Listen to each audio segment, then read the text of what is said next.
love of going on stage or of creating something. Sure. You know, and you think about the one thing that's the most satisfying, you know, outside of childbirth and having your own children, is creating.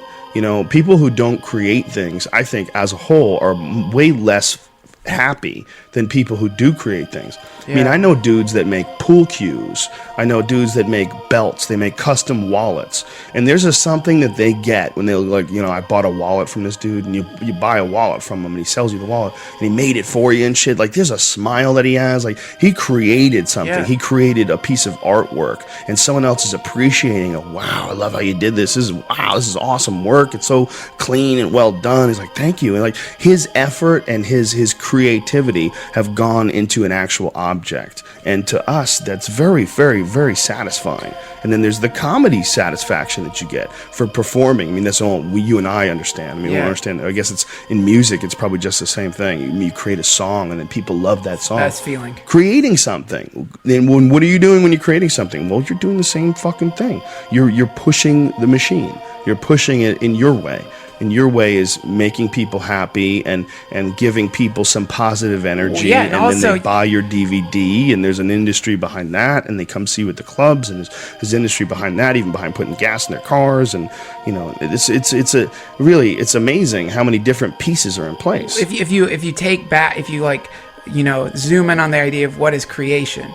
And creation is taking something from the nothingness and bringing it into the somethingness. And so you sort of become the doorway for something to come from the nothingness into the somethingness. So when you're creating, you're actually experiencing a flow through from the infinite into the finite. And that, I think that is the feeling that we love so much, is that sense of feeling that thing when you're working on jokes and all of a sudden it goes from being a drudge to all of a sudden it's like, holy shit, you know, it's happening, and all of a sudden you get sucked into this weird vacuum, and you've written for like 2 hours and it feels like a second. You know, that sense of being pulled into a momentary current where something's coming out of you that's clearly not necessarily you, that to me is like one of the ultimate, it's the ultimate feeling. And I think if you go by this idea of this attractor that McKenna talks about, or this thing that exists in hyperspace, that it wants to come through us into this universe. It wants to express itself through us. And I think that's the compulsion that you're talking about. I think that's an alternative viewpoint, obviously. There's the cynical way of looking at it, like, no. It's a natural inclination that people have. Monkeys are curious. This is what we do. We think about things, and every joke that you have is just accumulation of your life experiences, and you're figuring out a little bit. Congratulations, that guy's right? a dick. You're not tapping into the universal consciousness. We'll be right back. Sarah Palin's on the line, and we're going to have a nice little sit down with the future president of the United States, maybe, huh? Well, let's hope he doesn't fuck anybody that he's not married to by imaginary rituals. The thing about it is... But you know what I'm saying? That cynical point of view about the idea of creativity. There's something to that point of view, too. You have to address it. You can't always go hippie.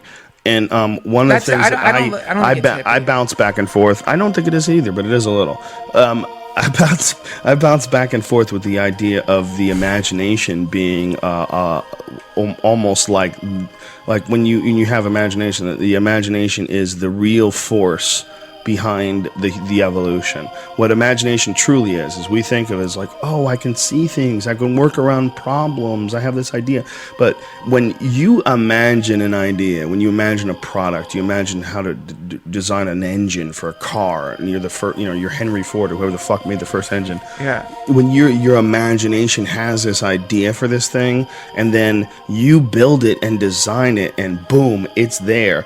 That thought, there was no thought of that before it existed. It's not that people were running around thinking of the car and I know what it's going to look like. There was no thought of it. You created this, or it came to you.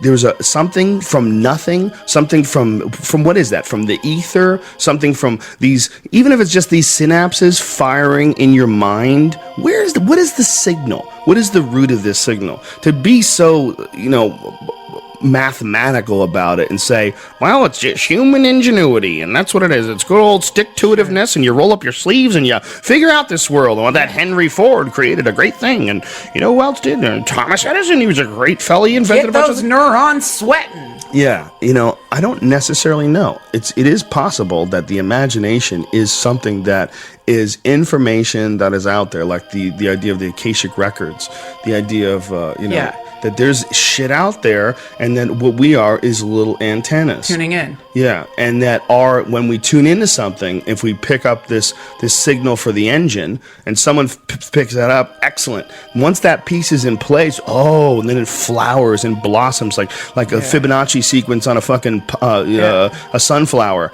It all bursts out, exponentially in certain directions, and then that starts creating more inventions which also burst out. But all of them emanate in the imagination initially.